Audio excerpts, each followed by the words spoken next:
ईश्वरा आचार्या जिन शासनोन्नति करा पूज्या उपाध्यायिका श्री सिद्धांत सुपाठिका मुनिवरा रत्नत्रयाराधिका पंचैते परमेष्ठिनः प्रतिदिनं कुर्वन्तु नो मङ्गलम्। अहिंसा परमो धर्म की परम पूज्य आचार्य भगवंत गुरुदेव श्री विद्यासागर जी महाराज की, वर्तमान आचार्य परमेष्ठी गुरुदेव श्री समय सागर जी महाराज की, समस्त मुनि संघ की जय, महाराज की जय, मुनि संघ की जय। ये जो मंगलाचरण मैंने किया, यह मंगलाचरण गुरुदेव को बहुत पसंद था। जब भी वह पंक्ति आचार्य भगवंत के कर्णपुटों पर पड़ती, आचार्या जिन शासनोन्नति करा पूज्या उपाध्याय का, आचार्य श्री जी हमेशा कहते, मूल परंपरा के जो आचार्य होते हैं वो कभी भी निज मार्ग के प्रवर्तक नहीं होते, निज मार्ग के नायक भी नहीं होते। इस पूरी की पूरी वसुंधरा पर बीच बीच में कुछ आचार्यों ने प्रयोग किए, उनके प्रयोग सर्वथा विफल रहे। कुछ आचार्य ऐसे हुए, एक आचार्य वज्रनंदी महाराज हुए जिन्होंने निज मार्ग की स्थापना करी। निज मार्ग की स्थापना करके चमरी गाय की पूंछ के बाल होते हैं, जिसको चमरी मृग कहते हैं, वो चमरी गाय की पूंछ के बाल की पिछी लेकर के चलते थे। मोर की पिछिका उस वक्त भी उपलब्ध थी, लेकिन आचार्य वज्रनंदी महाराज ने अपना एक निज मार्ग चलाने की कोशिश करी। उस निज मार्ग को चलाने का पुरुषार्थ किया, पिछी छोड़ करके चमरी गाय की पूंछ के बाल लेकर के और प्रभावना के लिए निकले। दूसरी, उन्होंने आचार्य थे चूंकि, तो उन्होंने मार्ग खोला।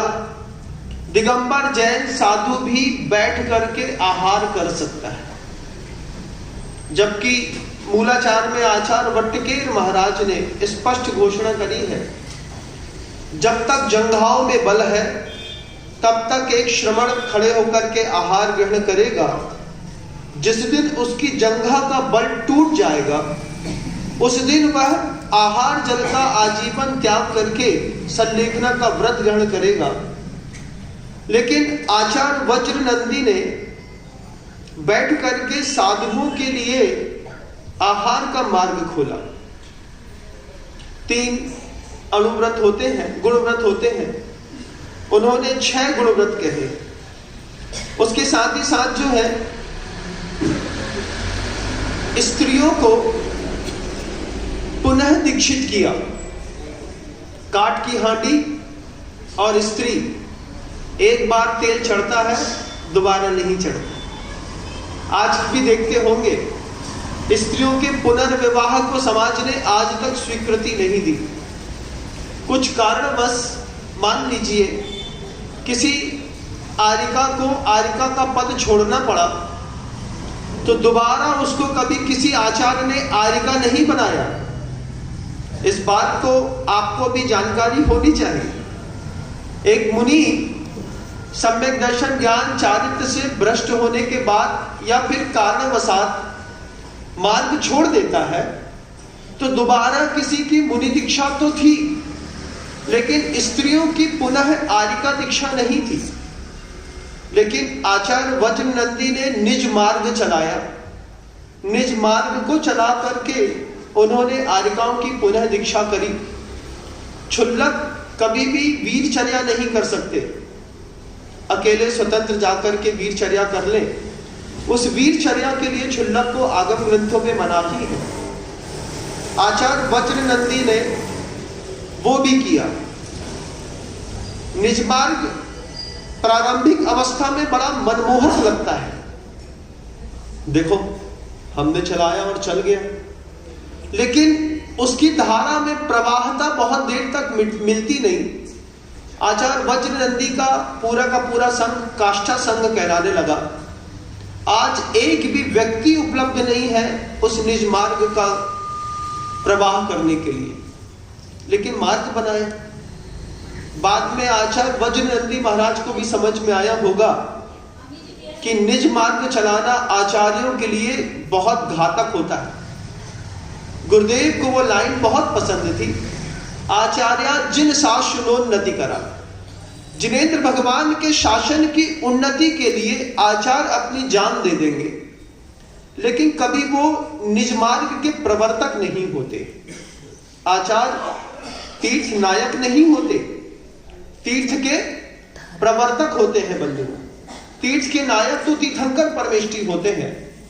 उन तीर्थंकर परमेष्ठी के तीर्थ के प्रवर्तना करने के लिए आचार्य परमेष्ठी की इस सदी को हमेशा से जरूरत रही है। पंचम काल में कोई भी व्यक्ति स्वयं दीक्षित नहीं हो सकता।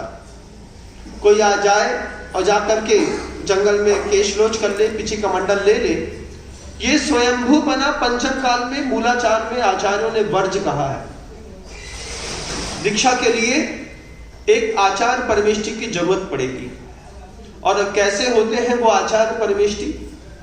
तो मौन काले भी यस्य प्रशांत मुद्रा ब्रवीति मोक्ष पथम। क्या सुंदर शब्द है। वे कहीं दूर बैठे भी है ना शांत, तो उनकी मुद्रा को देख करके भी किसी को मोक्ष मार्ग दिखाई देता हो। मौन काले भी यस्य प्रशांत मुद्रा ब्रवीति मोक्ष पथम। उनकी मुद्राओं से भी मोक्ष पथ जिनको सुनाई और दिखाई देता हो। गणिनम गुरुणम अहम वंदे। उन गणी और गुरुओं को मैं बारंबार नमस्कार करता हूं। ऐसे आचार्य परमेष्ठी को जब ये पंक्तियां इतनी पसंद थी, आचार्य जिन शासनोन्नति करा, बार बार हम लोग को भी कहते थे, सुनो तुम क्या लिखा है, जिन शासनोन्नति करा, निज शासनोन्नति करा नहीं कहा। 753 में कुमारपाल हुए। कुमारपाल जो थे उन्होंने भी एक गोपुच्छिक संघ की व्यवस्था करी। वो गोपुच्छिक संघ भी फेल हो गया।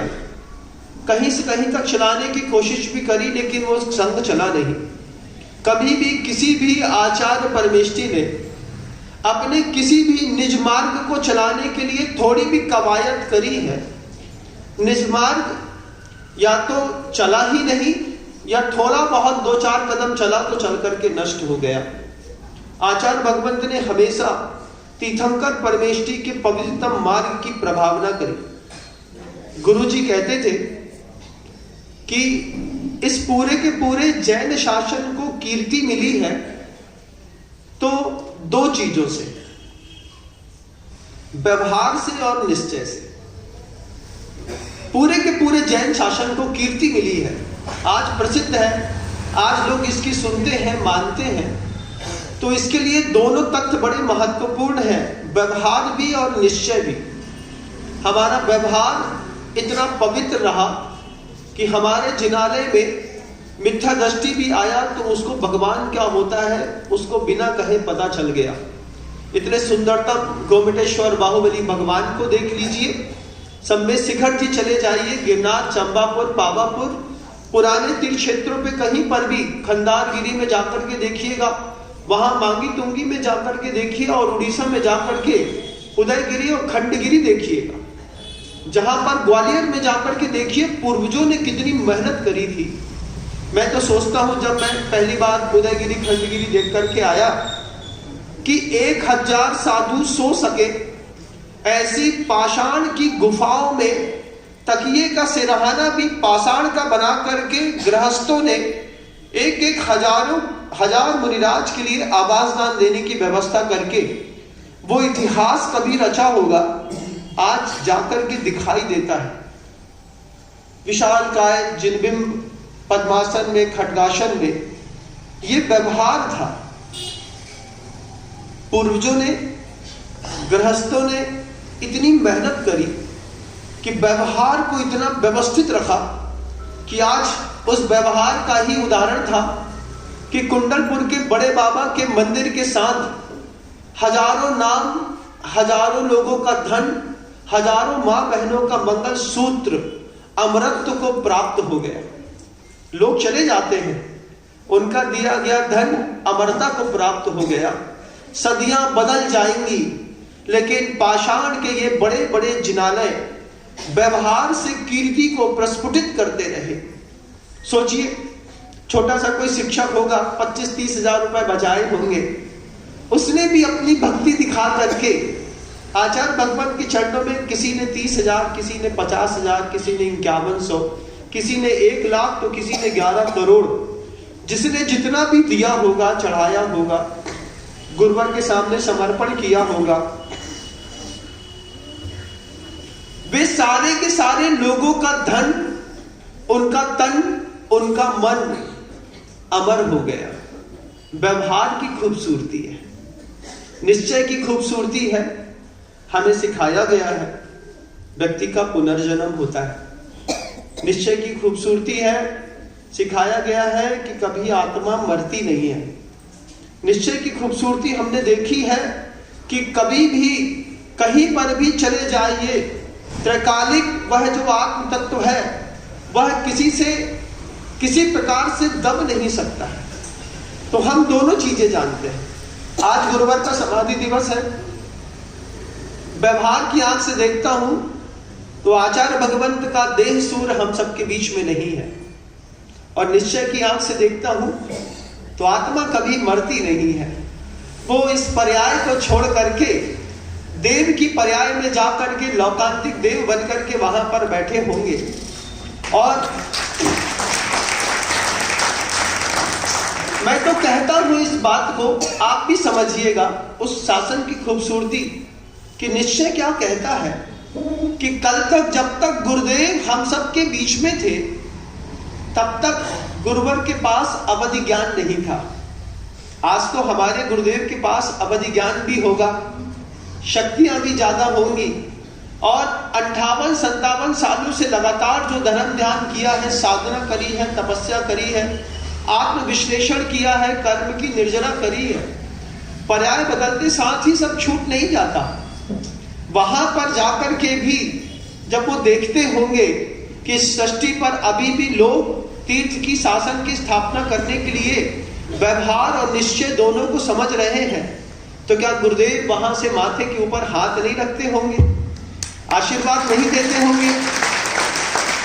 कल तो गुरुदेव के पास अवधि ज्ञान नहीं था, आज तो अवधि ज्ञान है।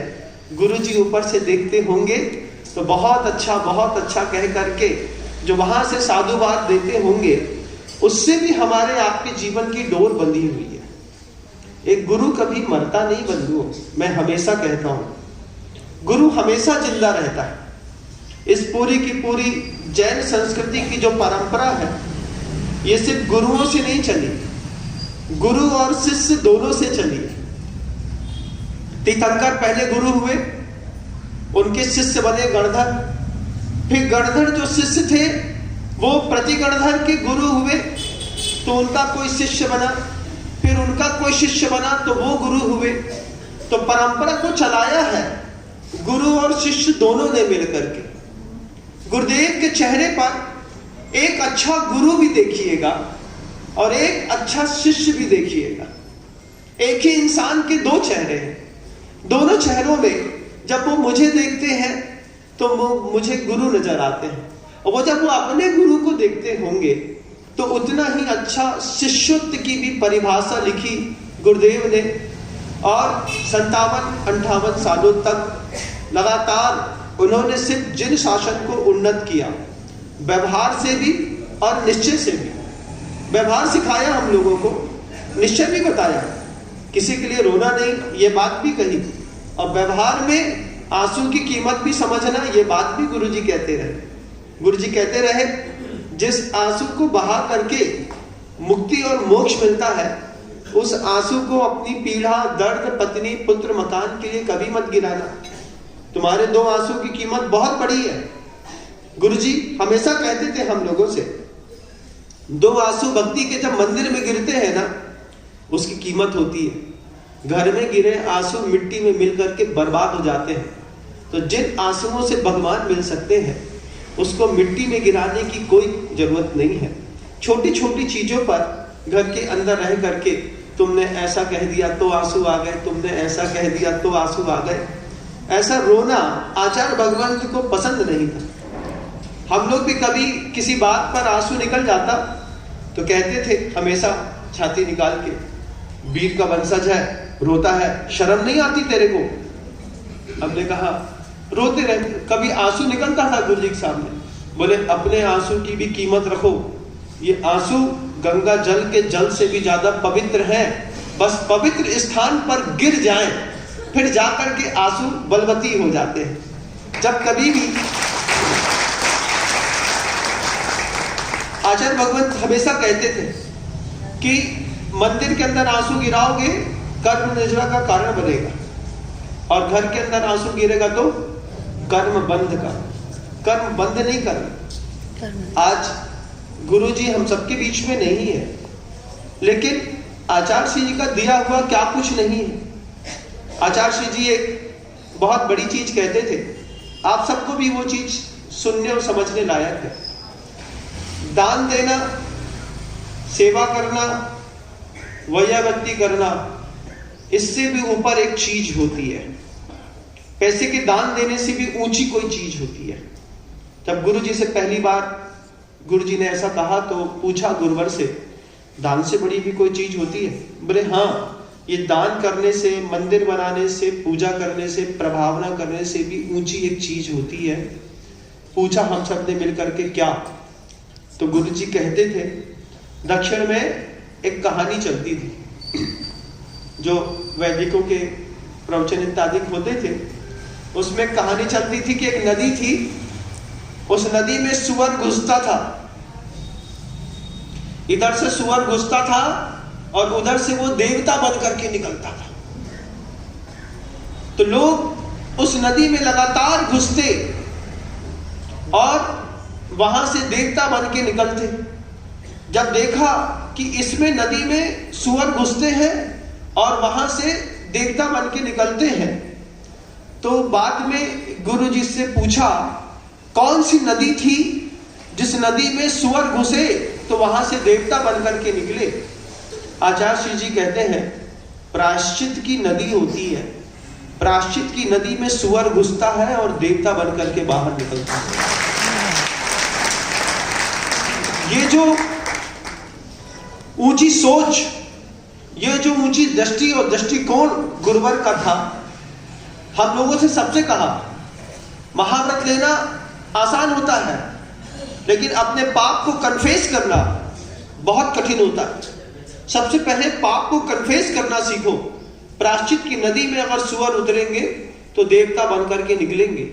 आप दान देते होंगे, आप बहुत सारा जिनबिंब मंदिर का निर्माण भी करते होंगे, लेकिन आज गुरुवर के समाधि दिवस पर मैं आप सबसे कहना चाहता हूं, कभी प्रायश्चित की नदी में नहाने का सौभाग्य भी जीवन में कभी प्राप्त किया है कि नहीं?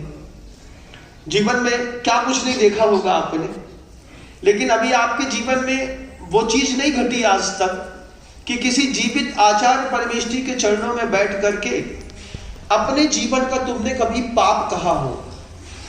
महाराज, हमने परिस्त्री गमन किया, झूठ बोला, हिंसा करी, नॉनवेज खाया, हमने एबॉर्शन कराया, हमने लोगों का धन हड़पा, आपको इस सब में खुशी मिलती है इन सब चीजों को करने पर?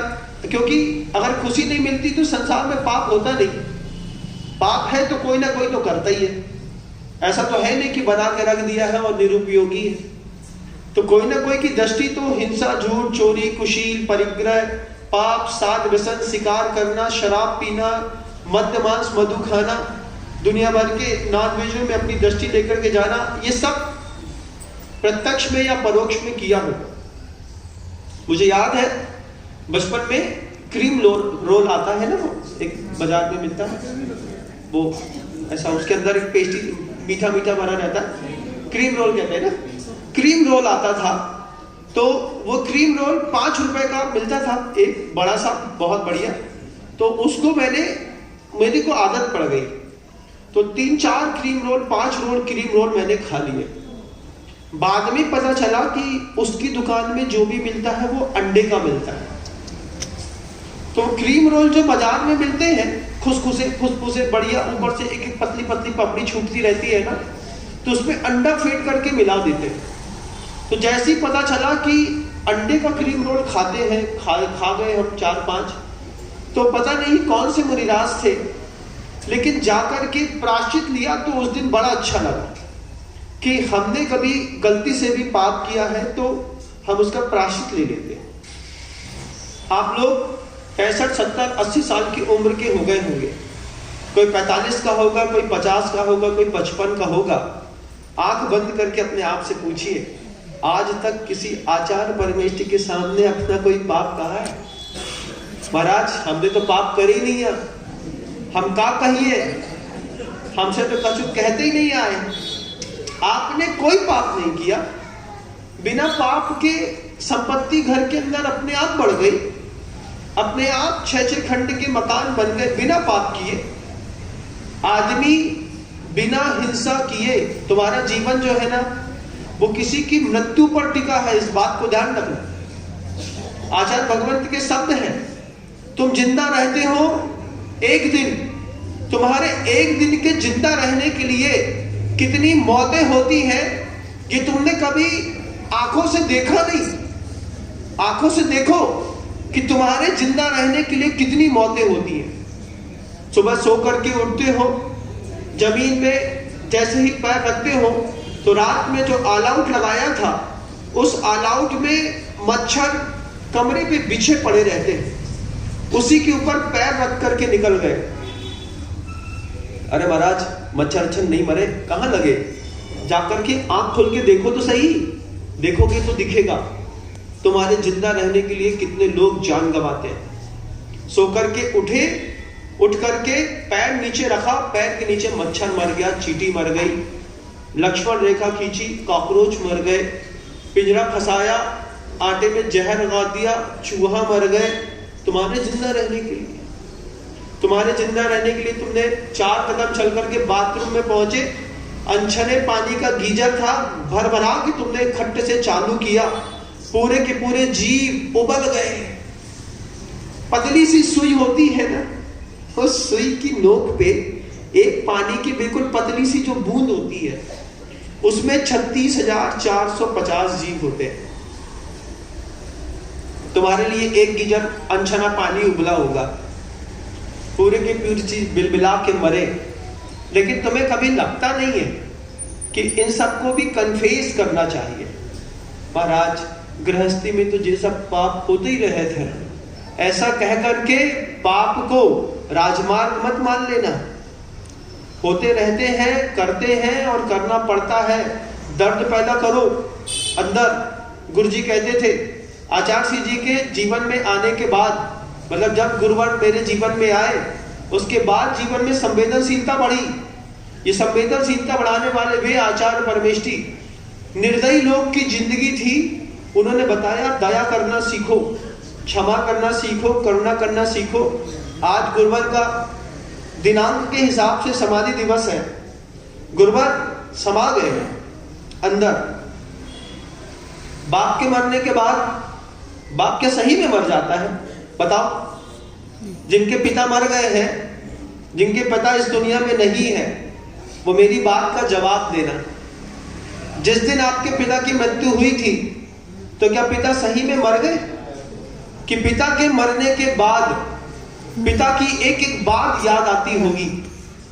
पापा ऐसा कहते थे, पापा ऐसा समझाते थे, पापा बोलते थे ऐसा मत किया करो, पापा दबाते रहते थे, पापा चुप होने को बोलते थे, पापा शांत होने को बोलते थे, पापा मंदिर जाने को बोलते थे, पापा पढ़ने को बोलते थे, पापा दुकान में बैठने को बोलते थे, पापा रात में जल्दी आने को बोलते थे, पापा खाने को जल्दी बोलते थे, पापा बाजार के खाने को मना करते थे, होटल का मना करते थे, पापा बंगियों के साथ घूमने को मना करते थे। पापा क्या नहीं मना करते थे? एक एक बात याद आती है कि नहीं? बोलो, आती है ना? तो क्या पिता के मरने के बाद पिता मर जाता है? पिता के मरने के बाद पिता पुत्र के जिस्म में समा जाता है और समा करके पिता पुत्र से बोलता है और बुलवाता है, जैसा मैं आज बोल रहा हूं अपने गुरुदेव की भाषा।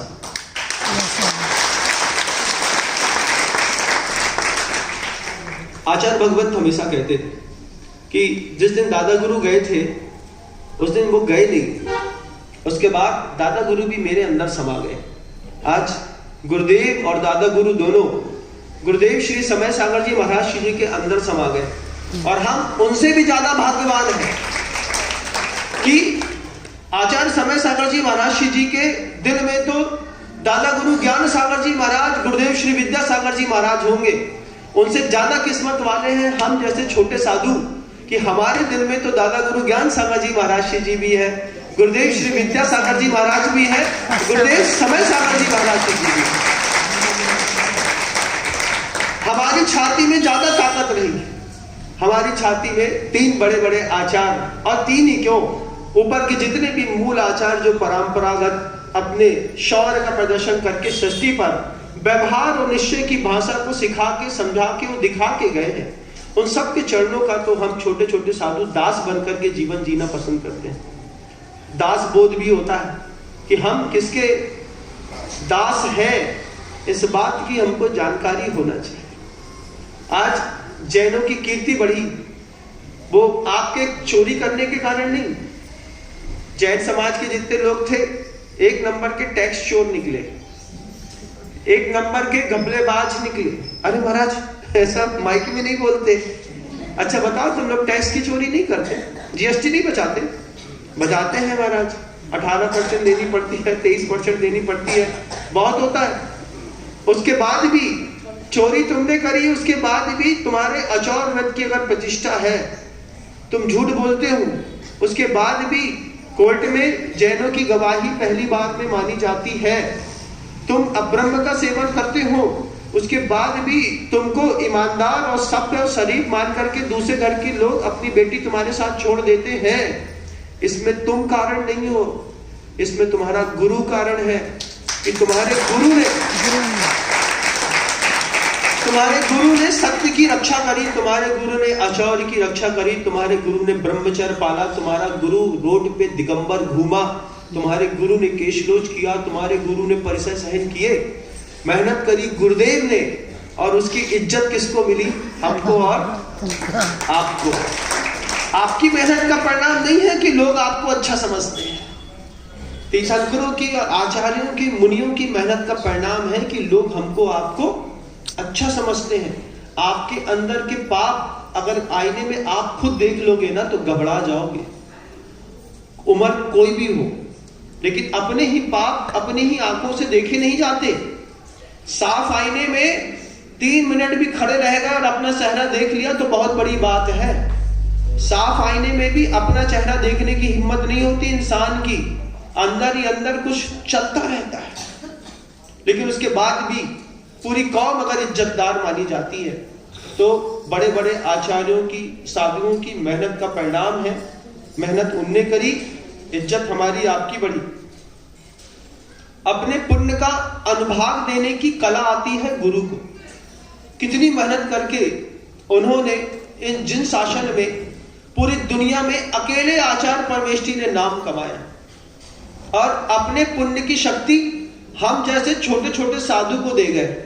सिर पर एक हाथ रखा, सबके सामने दीक्षा दी और सबके सामने कह दिया कि इसके सिर पर मैंने हाथ धरा है, आज से यह आचार्य विद्यासागर जी महाराज का शिष्य कहलाएगा। अपने पुण्य की सारी शक्ति हमको दे दी और उस शक्ति के भरोसे पूरी की पूरी समाज ने हाथों हाथ उठा लिया। क्या क्या सोच करके? तुम मुझसे थोड़ी परिचित थे, जो मुझे सुन रहे हो मुझसे नहीं परिचित थे, तुम मेरे गुरु से परिचित थे, तुम जानते थे। ये आचार्य विद्यासागर जी महाराज के शिष्य हैं। गुरुदेव ने अपनी टकसाल से निकाला है, खंड बजते हैं सुबह भी और शाम भी, बिना किसी स्वयं के जीवन की 1 रुपए की भी अपेक्षा के बिना, सिर्फ व्यवहार और निश्चय की रक्षा होती रहे। इसलिए साधु व्यवहार की बात भी करता है और निश्चय की बात भी करता है। व्यवहार में बात करता है जिनायतन के संवर्धन की, गौशालाओं के संवर्धन की। आचार्य भगवत कहते थे उस बात को, हम लोगों को दिखाते थे, आप भी देखिएगा। गुरुदेव कहते थे हर मस्जिद के पीछे एक मदरसा होता है। हर मस्जिद के पीछे एक मदरसा होता है, लगा हुआ मदरसा होता है, मस्जिद में मदरसा चलता है। हर चर्च में एक कॉन्वेंट स्कूल चलता है, लेकिन हर मंदिर के पीछे एक विद्यालय नहीं है। मुझे हर मंदिर के पीछे एक विद्यालय की स्थापना करनी है। आज मंदिरों में जो अकुश संपत्तियां आती हैं, ये अकुश संपत्तियां जो लगातार बैंकों में जमा होती रहती हैं। आचार्य भगवंत को किसी भी ट्रस्ट की जमा संपत्ति बैंक में रखी हमेशा आखिरी। गुरुदेव ने कहा हमेशा करोड़ों रुपए बैंक में रखे हैं, लाखों रुपए बैंक में रखे हैं, निकाल करके जन सामान्य के लिए उपयोग क्यों नहीं करते? जनता को, समाज के बच्चों की संस्कृति के विकास के लिए उस धन का उपयोग नहीं करके ट्रस्टी लोग जब बैंकों में पैसा खूंजते चले जाते हैं, बैंक में रखा हुआ। सोचो कोई महिला अपने बच्चे के जन्मदिन पर खुशी खुशी 100 रुपए लेकर के आई होगी मंदिर, बच्चे से कहा होगा बेटा 100 रुपए गुल्लक में दान पेटी में डाल दे। बच्चे ने खुशी खुशी माँ को देख करके टीका चंदन लगा, बच्चे ने 100 रुपए ये सोच के डाले कि देव शास्त्र और गुरु के काम आएगा। वो गुल्लक में डाला हुआ पैसा गया ये सोच करके कि समाज के ट्रस्टी इसका उठा करके धार्मिक देवशास्त्र गुरु की सुरक्षा व्यवस्था में प्रयोग करेंगे। समाज की ट्रस्टियों ने पैसा निकाला, बैंक में जमा कर दिया, और बैंक वाले ने वो शुद्ध पैसा निकाल करके मछली पालन वाले को दे दिया। मछली मारने में तुम्हारे मंदिर का पैसा लग गया। आचार्य जी को हमेशा बुरा लगा। गुरुवर ने हमेशा कहा कि मंदिर की संपत्तियां मंदिर से जुड़े हुए लोगों के काम में आनी चाहिए। समाज की उत्थान के लिए समाज मंदिर के अंदर पैसा डालती है। इसका एक मतलब नहीं है कि समाज का रखा हुआ पैसा बैंकों में रख करके या तो बैंकों में रख देते हैं, या फिर समाज के जो बड़े बड़े लोग होते हैं उसको समाज से 1% आधे % के ब्याज में लेकर के दुकान में चला करके धंधा कर लेते हैं, जबकि उसको हर मंदिर के पीछे एक विद्यालय होना चाहिए था। हम संपन्न जिनालय के लोग हैं, आपस में मिलेंगे, कंट्रीब्यूट करेंगे, एक विद्यालय खोलेंगे। जब एक मदरसा एक मस्जिद के पीछे हो सकता है, एक चर्च के पीछे एक कॉन्वेंट स्कूल हो सकता है, तो आपके एक जिनालय के पीछे एक विद्यालय क्यों नहीं हो सकता?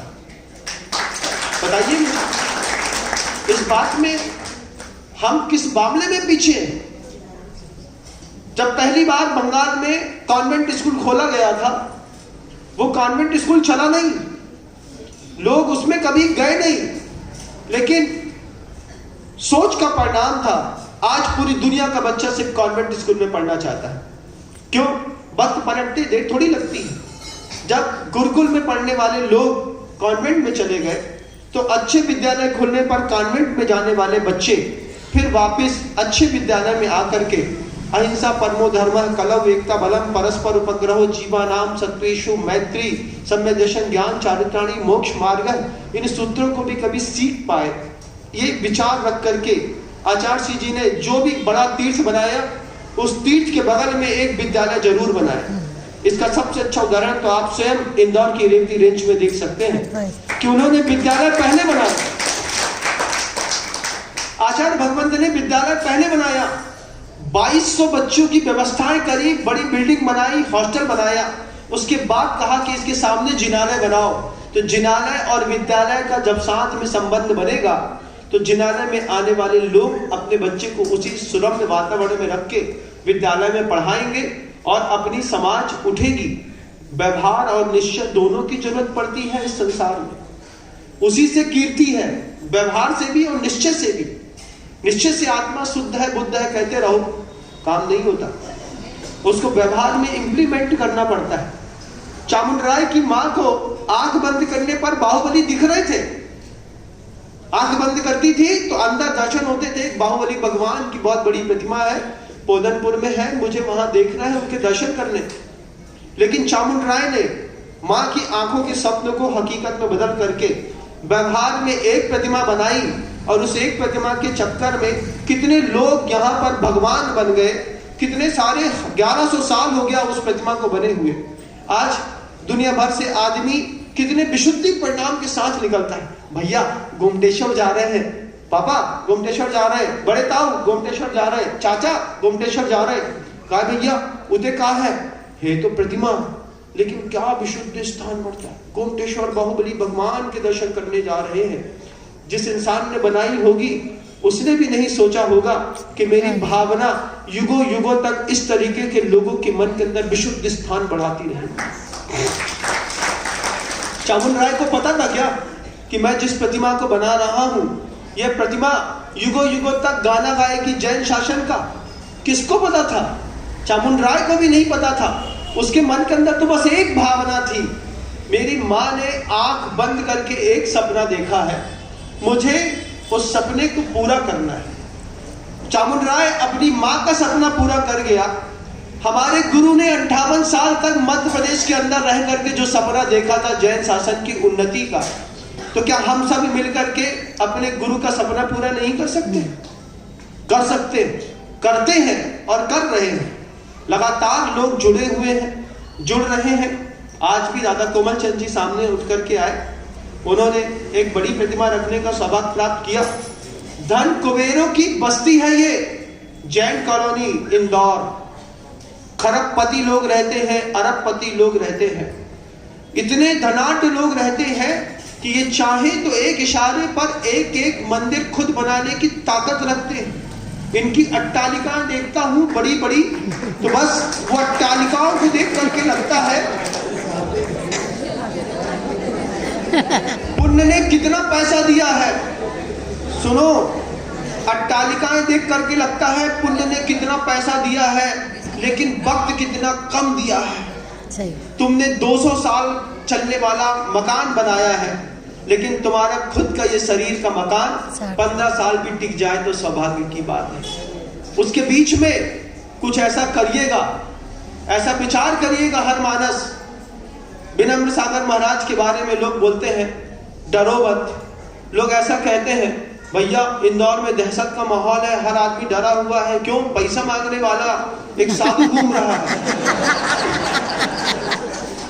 पैसा मांगने वाला साधु जिसकी अयाचक वृत्ति है, जो अपने लिए एक अंजलि पानी नहीं मांगता ईमानदारी के साथ, वो तुम्हारा धन लेकर के क्या करेगा? पूरा इंदौर गवाह है इस बात का। अभी तक एक भी इंसान को बिना दबाव के मैंने उस शब्दबद्ध जनाने से जोड़ा है। हर इंसान को सुझाव दिया है, आपका पुण्य तेज है, आपके पास संपत्ति है, पिताजी आप ऐसा कर सकते। ये शब्द निकला है मेरे मुंह से।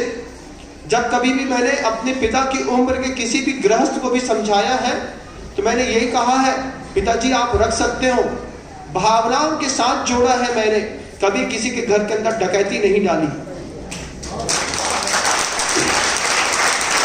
लोग खुलकर के सामने आए हैं, लोगों ने खुशी खुशी कहा है महाराज 10 साल का समय है, हम देंगे। बरगलाने वालों की कमी नहीं है, लेकिन बरगलाने वालों की ताकत कितनी है। 2-4 लोगों को बरगला सकते हैं, उनको बरगला सकते हैं जो कभी दान ही नहीं दे।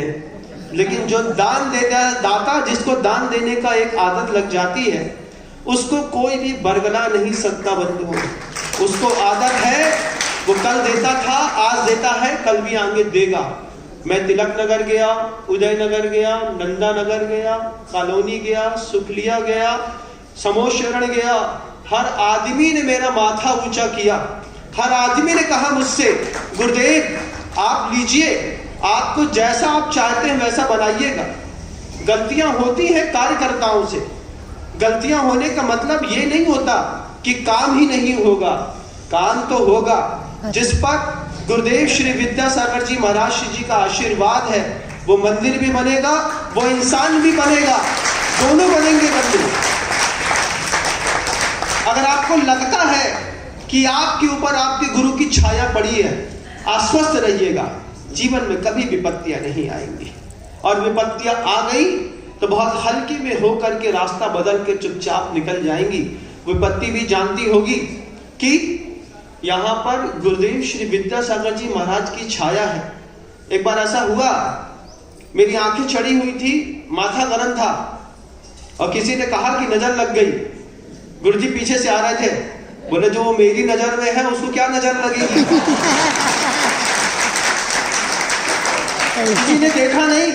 गुरुजी पीछे से आकर के बोले कि उसको मेरी नजर में है, उसको क्या नजर लगेगी किसी की?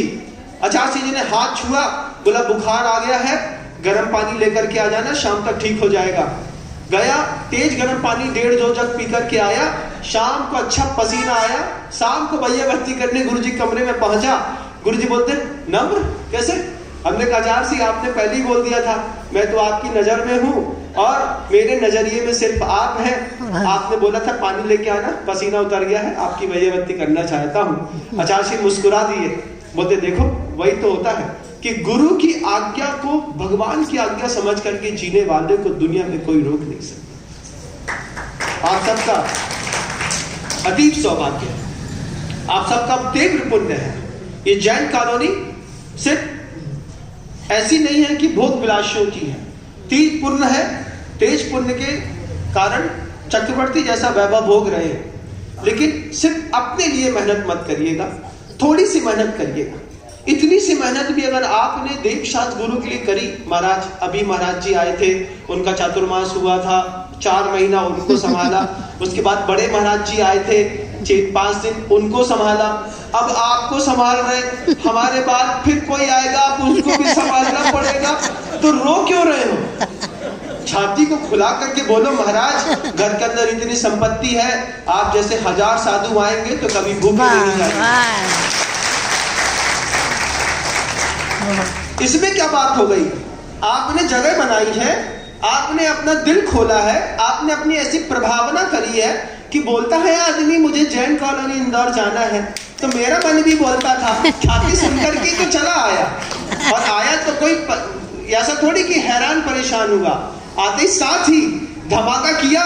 मनीष भैया कल्पतरु वालों ने 5.5 करोड़ रुपए की राशि से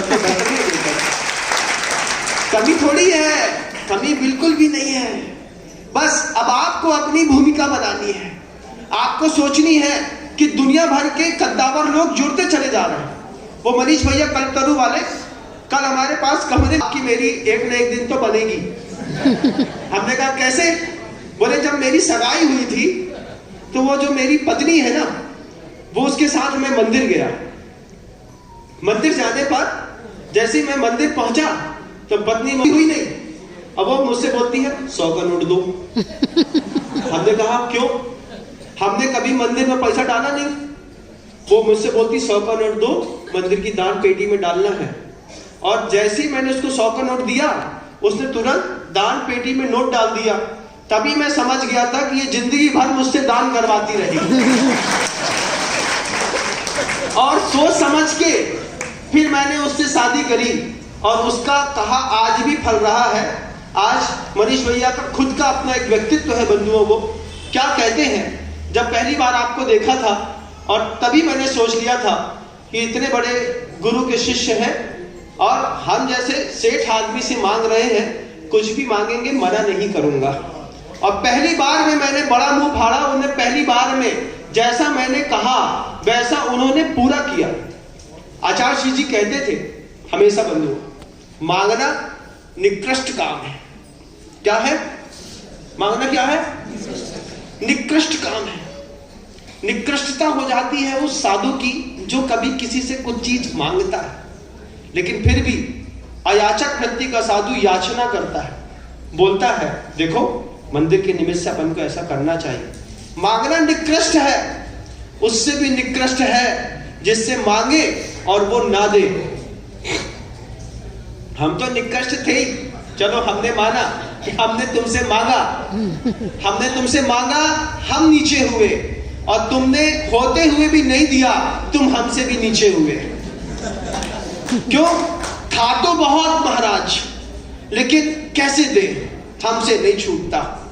अब तुमसे नहीं छूटता तो जैसे छोटे बच्चे को माँ मुंह साफ करती है, ऐसे थोड़ा बहुत तो साधु को पुरुषार्थ करना ही पड़ता है। गुरु जी से एक बार हमने कहा आचार्य श्री जी, चौधरी जी सुनिएगा बात, गुरु जी से कहा मैंने, आचार्य श्री किसी को धन के लिए प्रेरणा देते हैं ना तो बहुत बुरा लगता है, जब मना कर देता है वो तो लगता है जैसे बेइज्जती कर दी, गला काट दिया। तो आचार्य श्री जी कहते हैं नम्र, थोड़ा धैर्य रखो, इतना आक्रामक होकर के क्यों बोलते हो। हमने कहा आचार्य जी बुरा लगता है, किसी से कुछ बोलो, अपने लिए तो अपन कुछ बोलते नहीं है, बोलते तो जिनायतन के लिए, मंदिर के लिए है, उस पर कोई मना कर दे तो मना कर दे। आचार्य श्री जी कहते हैं विनम्र, कामधेनु गैया भी क्यों ना हो, अपने आप दूध नहीं देती, ग्वाले को लगाना पड़ता है। जब गैया के थन में लग करके ग्वाला लगाता है ना, तभी दूध की बाल्टी भरती है। तो अपन तो सिर्फ कामधेनु गाय समझ करके किसी को लगा रहे हैं। अब किसी और ने लगा ली होगी तो थन खाली मिलेंगे, और अगर नहीं लगाई होगी और थन भरे मिलेंगे तो अपन को मिलेगा। बहुत बढ़िया। काम लगाने का है, लगाओ, अच्छे ग्वाले बनो, जो गैया दिख जाए उस गैया को लगाओ, क्योंकि बिना लगाए जो गैया देती है ना गोबर और गोमूत्र, ना उसे पेट भरत है ना उसे नहात बनत है। लेकिन जब दूध मिल जाता है गाय के हाथ का लगा, कौन सी गाय है जिसने घर में आकर के तुमसे कहा भैया हमारे थन में दूध भरो है, तुम निकाल लो? कौन सी गाय बोलती है? कोई गाय नहीं बोलती। आचार्य श्री जी ने जिस दिन सिखाया कि गैया को लगाना पड़ता है, और गैया लात मारती है, प्यार से पूंछ को संभाल के, गाय में गले में हाथ फेर के, राजा बेटा कह के जब गैया लग जाती है तब क्या होता है, लगाने वाले को भी सुख मिलता है और गैया को भी सुख मिलता है कि इसने लगा लिया तो हम लग गए, वरना हमारे थन में रखा हुआ दूध हमें को परेशान करता रहता। तुम्हारे घर का रखा हुआ धन तुम्हें परेशान करता है बंधु, भाई भाई में झगड़ा कराता है, पिता पुत्र में झगड़ा कराता है, पड़ोसी में विवाद कराता है। तुम कुछ सोचो, तुम्हारे मरने के बाद जो कपूत के लाने तुम पैसा छोड़ के जा रहे, वो कपूत के कछु नहीं आए। काय महाराज हमारा मोड़ा कपूत आए, मंदिर आत नहीं, तीर्थ यात्रा में जात नहीं, साधु को चौकन लगात नहीं, उनको रेस्टोरेंट जाने, उनको जोमेटो को खाने, उनको घूमने के लाने जाने, तुमने कैसे मोड़ा पैदा करो भैया। उससे अच्छा तो जो मोड़ा है जो तुमसे बात कर रहा हो, जो ज्यादा अच्छो, बहुत बड़े, जो ज्यादा अच्छो गाय, जो ज्यादा खाद नहीं, जो ज्यादा बतियात नहीं, जो पैसा खराब करत नहीं, पढ़ो लिखो, और ऊपर से कहते हैं हमारे गुरु भोले थे और हम भाले, तो हम दोनों मिलकर के भोले भाले। गुरु हमारे भोले थे, लोग बड़े प्यार से हमारे गुरुदेव को ठग लेते थे। हम भाला है और हम दोनों मिलकर के भोले भाले। तो जो मोड़ा ज्यादा अच्छो, तो तुम्हें लगे कि तुम्हारे घर में पैसा फालतू में बिक रहा हो, बे मोड़ा को बुलेट दे दो, वो मोड़ा को एप्पल को एंड्रॉइड दे दो, उनको 2 लाख रुपया दे दो, कल वो जुआ में, MCX में, सट्टा में, काय में बर्बाद करके आए। इससे अच्छा भैया अतिरिक्त पैसा हमें दे दो, हम मंदिर में एक वेदी बना दे हैं तुम्हारे नाम की, तुम्हारे मोड़ा के नाम की भी बना दे हैं, उनमें परवान रखें, छत्र चमन भामंडल रखें, उनमें अच्छी प्रभावना करें, 8-10 साल बाद उनको जब पंचरण करें तुम्हें टीका लगे, मुकुट लगे, माला रखे, कमेटी के लोग तुम्हारे घर में 2-2 दुतिया 2 दुपट्टा भेजे, बोले दबदा तुमने मोड़ी एक अपनो एक मूर्ति रखी थी, अब उनको पंचरणक है तो इन दिन दाढ़ी और बनने हैं। तब लगेगा उस दिन हमारा सौभाग्य था एक अच्छे साधु को पहले पुत्र समझना, फिर समझना। सोच लो अगर हम तुम्हारे घर के बड़े लड़का होते तो हमारा हक कितना होता तुम्हारे घर में। सोच लो, है ना, होता कि नहीं होता? बोलो तो होता। तो जो ही समझ लो थोड़ी देर के लाने की हम बड़े मोड़ा हैं, लेकिन हमारा हिस्सा दे दो, हमें मत दो, हमें कछु नहीं चाहिए, हमें तो हमारे गुरुदेव महाराज बना के गए हैं। लेकिन जब साधु हाथ फैलाए और कहे किसी से, तो ध्यान रखना मांगने वाला तो बुरा है, लेकिन नहीं देने वाला उससे भी ज्यादा गया बीता है। इसलिए अपने अपने मन को तैयार रखिएगा। एक समाधि दिवस के दिन एक अवसर है, आप सबके बीच में रखना चाहता हूं। अगर वो विद्यार्थी का एक कुछ है क्या मेरे पास गई थी, वह समाधि केंद्र अगले 3000 साल के लिए बनकर के तैयार हो रहा है। उसमें आप भी अपने परिवार की भूमिका तय करें, ऐसी भावना रखता हूं। ये तो बहुत सहज और सरल भावना है पूरी जैन कॉलोनी के लिए। 300 घर की समाज में हमारे अपने बड़जात्या जी और साथ में पाटौदी जी है ना,